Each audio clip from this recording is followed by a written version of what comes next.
This channel does not promote any violent, harmful, or illegal activities. All content provided by this channel is meant for an educational purpose only. শুরুতেই যে খবরে নজর রাখবো প্রাথমিক দুর্নীতি কাণ্ড এবং সেখানে ঝুলে রইল পার্থ চট্টোপাধ্যায়ের জামিন মামলা। কোন নিম্ন আদালতে শুনানি এখনো চূড়ান্ত হয়নি, কোন নিম্ন আদালতে শুনানি সেটা এখনো চূড়ান্ত হয়নি। প্রাথমিকের মামলায় বিশেষ সিবিআই আদালতে জামিনের আবেদন। গন্ডগোলটা কোন জায়গায় রয়েছে জানার চেষ্টা করবো, বোঝার চেষ্টা করবো। সুপ্রিয় আমাদের সঙ্গে রয়েছেন, আমাদের প্রতিনিধি সুপ্রিয়। মঞ্জুরা, দেখো, প্রাথমিক নিয়োগ দুর্নীতিতে মামলাতেও কিন্তু বেশ কিছুদিন আগেই প্রাক্তন শিক্ষামন্ত্রী পার্থ চট্টোপাধ্যায় তিনি নিম্ন আদালতে অর্থাৎ সিবিআই যে বিশেষ আদালত রয়েছে বিচার ভবনে সেখানে জামিনের আবেদন করেছিলেন। আর সেই মামলার আজ শুনানি ছিল। দুপক্ষের আইনজীবী অর্থাৎ পার্থ চট্টোপাধ্যায় এবং অন্যদিকে সিবিআই তরফে যারা আইনজীবী তারা উপস্থিত থাকলেও আজও কিন্তু শুনানি হয়নি। মামলা স্থগিত হয়ে গেছে এবং পরবর্তী দিন হিসেবে আগামী 5ই ডিসেম্বরের দিনটিকে ধার্য করা হয়েছে। কিন্তু কেন স্থগিত হয়ে গেল এবং সে বিষয়ে কিন্তু যেটা জানা যাচ্ছে যে এই যে পার্থ চট্টোপাধ্যায়ের তরফ থেকে জামিনের আবেদন করা হয়েছিল এবং এতদিন যাবৎ নিম্ন আদালত অর্থাৎ বিচার ভবনে যে বিশেষ সিবিআই আদালতে এই মামলাগুলো শুনানি চলতো, অ্যাডমিনিস্ট্রেটিভ যে অর্ডার রয়েছে সেই অর্ডারে এই সিবিআই মামলা 4টি আদালতে ভাগ করে দেওয়া হয়েছে। তার ফলে কোন আদালতে এই মামলা শুনানি হবে তা নিয়ে কিন্তু একটা জটিলতা তৈরি হয়েছে। এমনকি সম্প্রতি এক অভিযুক্ত সে কিন্তু এই অ্যাডমিনিস্ট্রেটিভ অর্ডারকে চ্যালেঞ্জ করে উচ্চ আদালতের দ্বারস্থ হয়েছে। তার ফলে এই বিষয়টি কিন্তু এখন উচ্চ আদালতে বিচারাধীন রয়েছে। আর যতক্ষণ না পর্যন্ত কলকাতা হাইকোর্টের নির্দেশ এসে পৌঁছেছে ততক্ষণ পর্যন্ত নিম্ন আদালতের কোন বিশেষ সিবিআই আদালতে এই মামলা শুনানি হবে তা কিন্তু এখনো চূড়ান্ত হয়নি। আর সে কারণে এই পার্থ চট্টোপাধ্যায়ের যে জামিনের শুনানি মামলার আজকে যে হিয়ারিং ছিল, দুপক্ষের আইনজীবী উপস্থিত থাকলেও সেই বিষয়টি কিন্তু স্থগিত হয়ে যায়। আগামী 5ই ডিসেম্বর পরবর্তী দিন ধার্য করা হয়েছে। অর্থাৎ পার্থ চট্টোপাধ্যায়ের জামিন মামলা এক্ষেত্রেও কিন্তু সেই কলকাতা হাইকোর্টের উপরেই নির্ভরশীল হয়ে গেল বা সেখানেই কিন্তু ঝুলে থাকলো। মঞ্জিরা। সুপ্রিয়, আপাতত তোমাকে ধন্যবাদ। সুপ্রিয় ঘোষ সঙ্গে কথা বলছিলাম, আমাদের প্রতিনিধি।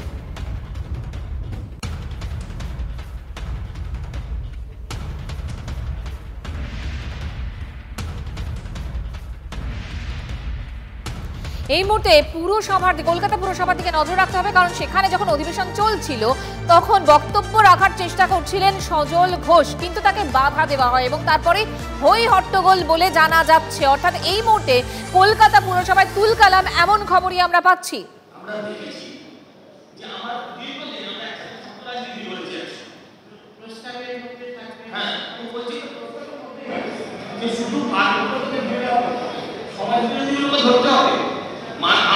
আমি আপনার কাছে প্রস্তাব জমা দিয়েছিলাম, যে কোনো কারণে সেটা গ্রহণ হয়, আপনি সেটাও বিষয়ে রাখবেন। আমার কথা হচ্ছে যে এই পুরসভার মধ্যে পৌর প্রতিনিধিদের জীবন বিপন্ন হচ্ছে। এর থেকে বড় আলোচনার বিষয় কি হতে পারে?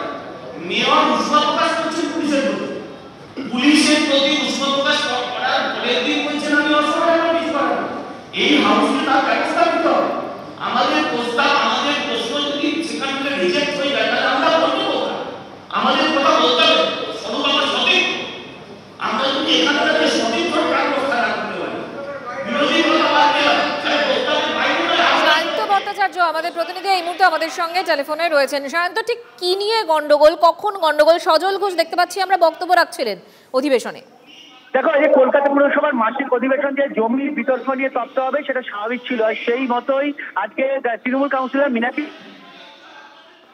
একটি প্রশ্ন তোলেন। তার প্রস্তাবে সমর্থন করতে উঠে সজল ঘোষ যখন সাম্প্রতিক সময় ঘটে জমি এবং কাউন্সিলর জনপ্রতিনিধিদের নিরাপত্তা দিতে ব্যর্থ হচ্ছে পুলিশ, এই প্রসঙ্গ বলতে চান, তখন কলকাতা পুরসভার অধিবেশনে যিনি অধ্যক্ষ মালা রায় তিনি বারবার বলতে পারেন এটা প্রস্তাবের মধ্যে আলোচনা করা যাবে না এবং এইটা পুরসভা অধিবেশনে আলোচনা করা যাবে না। সজল ঘোষ তখন বলতে থাকেন যে জনপ্রতিনিধিদের নিরাপত্তা সংক্রান্ত বিষয় কেন আলোচনা করা যাবে না, যেখানে বারবার করে নিরাপত্তা বিঘ্নিত হচ্ছে। তখন শাসক দলের কাউন্সিলর রীতিমতো রেড়ে করে ওঠে এবং চিৎকার করে তার বলায় বাধা দান দেয়। এরপরই কলকাতা পুরসভা অধিবেশনের অধ্যক্ষ মালা রায় সজল ঘোষের যাবতীয় বক্তব্য এক্সপান্স করার নির্দেশ দেন এবং সজল ঘোষের মাইক বন্ধ করে দেন। আর এই বাধা দান হবার পরই কিন্তু সজল ঘোষরা রীতিমতো মাইক বন্ধ হয়ে যাওয়ার পরেও চিৎকার করতে থাকেন যে তাদের বক্তব্য বাধা দেওয়া হচ্ছে, বিরোধীদের কণ্ঠস্বর বাধা দেওয়া হচ্ছে এবং সেই মতো তারা বলবে না আর, কারণ জনপ্রতিনিধিদের নিরাপত্তা নিয়ে বলাটা তাদের ন্যায়সঙ্গত অধিকার। কিন্তু তারপরেও পুরসভা অধিবেশনে যে অধ্যক্ষ তিনি কথা শোনেননি, মেয়রও কথা শোনেননি। এরপরই সজল ঘোষ এবং মিনাদেই দুজন বিজেপি কাউন্সিলর তারা অধিবেশন কক্ষ ওয়াকআউট করে বেরিয়ে আসেন এবং বাইরে এসে তারা স্লোগান তোলেন। মানে ওয়াকআউট কি এখনো চলছে? বিক্ষোভ এখনো চলছে? দেখো বেরিয়েছে, তারা নিজেদের ঘরে চলে এসছে। তারা বাইরে প্রথমে অধিবেশনের ওয়ালে নেমে তারা বিক্ষোভ দেখান এবং তারা সোজা নিজেদের ঘরে চলে আসেন ওয়াকআউট করে। শান্ত, এখন ছবিটা কি, এখন কি চলছে? দেখো এখন যেটা চলছে, কলকাতা পুরসভার অধিবেশন কক্ষের ভেতরে তাদের শাসক দলের কাউন্সিলর ছাড়া আর কেউ নেই। বিজেপির যে দুজন, মূলত 3জন কাউন্সিলর যে বিজয় ওটা আসেননি, বীণাদেবী পুরোহিত এবং সজল ঘোষ, তারা দুজন বেরিয়ে আসেন এবং তারা নিজেদের ঘরের মধ্যে বসে গিয়েছেন এবং কিছুক্ষণ আগে তারা সাংবাদিক বৈঠক করছিলেন, এখন তারা ভেতরে রয়েছেন। শান্ত, তুমি আমাদের সঙ্গে থাকো। আরো একবার আপনাদেরকে জানিয়ে রাখি, কলকাতা পুরসভায় তুলকালাম। সুশান্ত ঘোষের ওপর হামলা নিয়ে প্রস্তাব খারিজ হতেই তুমুল হট্টগোল। থামিয়ে দেওয়া হয়, বন্ধ করে দেওয়া হয় সজল ঘোষের মাইক এবং তারপরেই বিরোধী শিবির বিক্ষোভে ফেটে পড়েন, ওয়াকআউট করেন তারা এবং তারা বাইরে বেরিয়ে এসে বিক্ষোভ দেখান।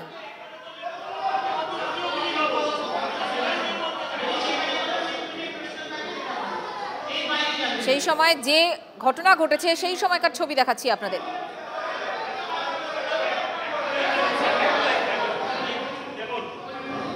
আমরা প্রস্তাব দিলে সেই প্রস্তাব গ্রহণ হয় না। আমি এই প্রস্তাবের উপরে আলোচনা করতে পারলাম না, বিষয়ে আলোচনা করতে চেয়েছিলাম। আমরা তাই ওয়াকআউট করতে বাধ্য হলাম।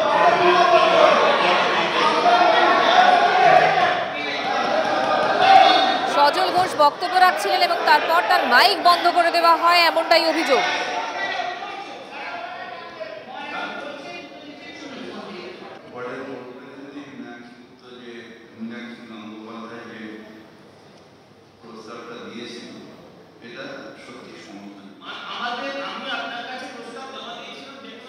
বিরোধীদের ওয়াকআউট, বিক্ষোভ, কলকাতা পুরসভায় তুলকালাম।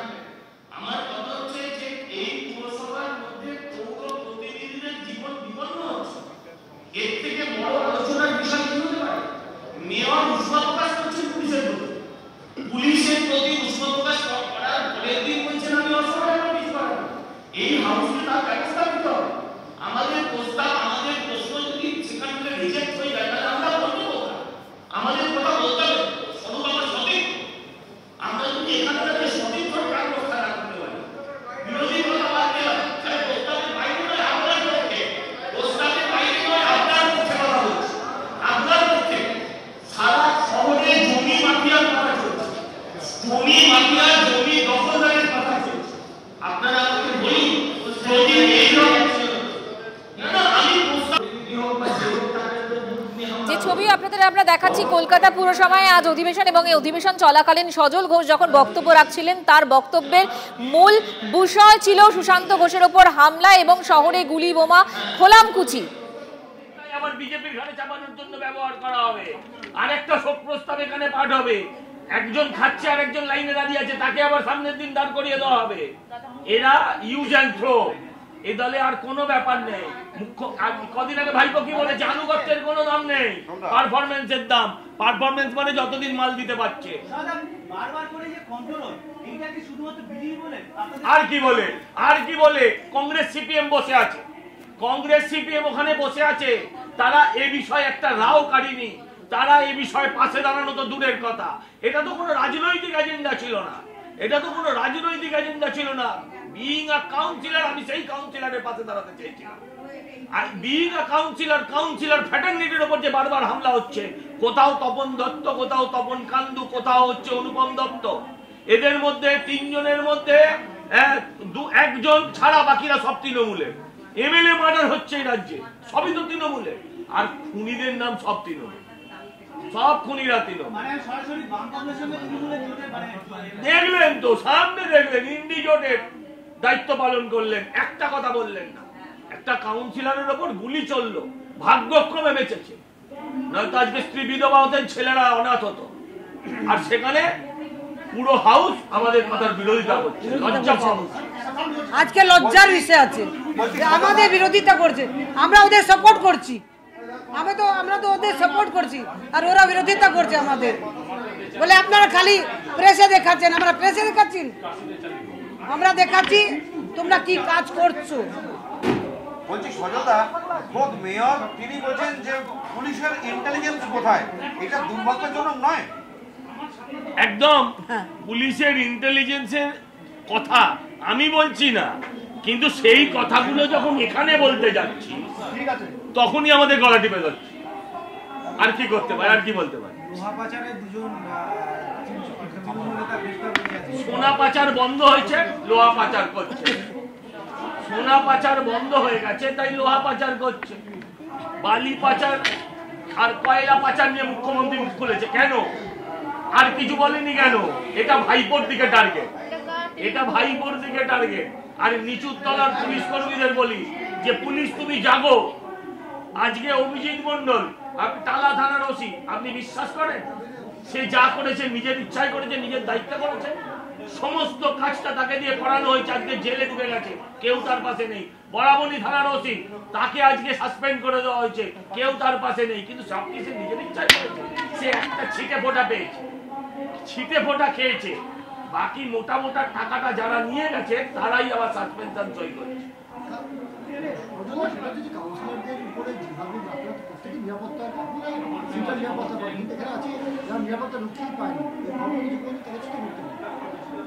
আমি তো সেটাই আমরা বলতে চেয়েছি যে পার্কের ভেতরে অসামাজিক কাজ হচ্ছে, সমাজ বিরোধীরা করছে।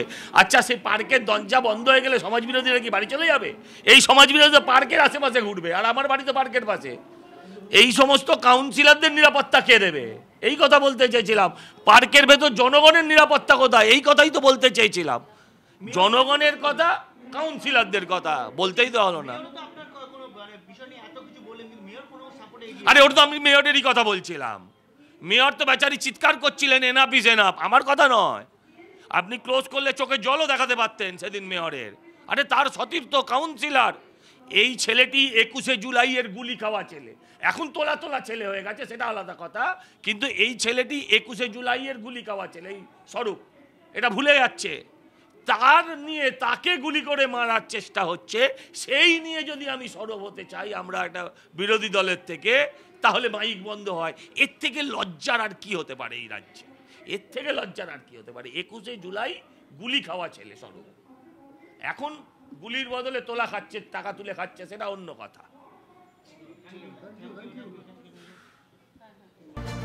পরের খবর, মন্দারমণিতে হোটেল ভেঙে ফেলার নির্দেশে আপাতত স্থগিতাদেশ হাইকোর্টের। বিচারপতি অমৃতা সিনহার 13 ডিসেম্বর পর্যন্ত 140 হোটেল ভাঙায় স্থগিতাদেশ। কোনো পদক্ষেপ কি করা হয়েছে জানতে চাইলেন বিচারপতি। আর এই মুহূর্তে আপাতত স্বস্তি বলাই যায়। সেক্ষেত্রে হোটেল মালিকরা কি মনে করছেন, কি ভাবছেন, কি ছবি এই মুহূর্তে? কনিষ্ক মাইতি আমাদের সঙ্গে রয়েছেন, আমাদের প্রতিনিধি কনিষ্ক।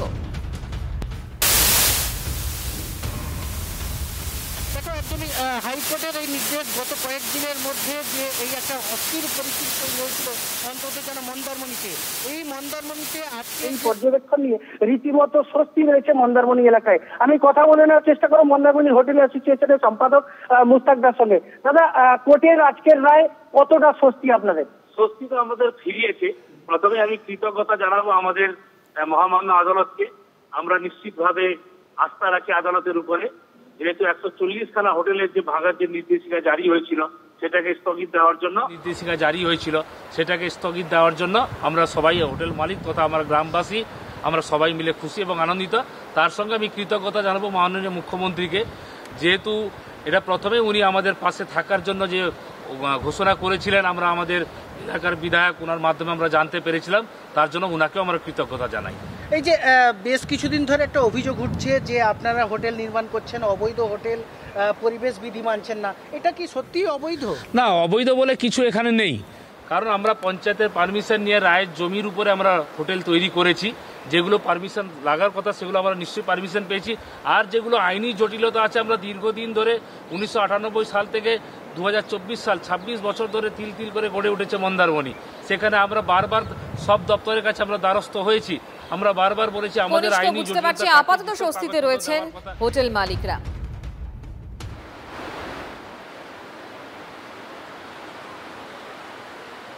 যদি কোনো অ্যাপ্লিকেশন করতে হয়, সেই অ্যাপ্লিকেশনটা করতে হবে 6 মাসের মধ্যে। কজ অফ অ্যাকশন যেটা হয়েছে 6 মাসের মধ্যে।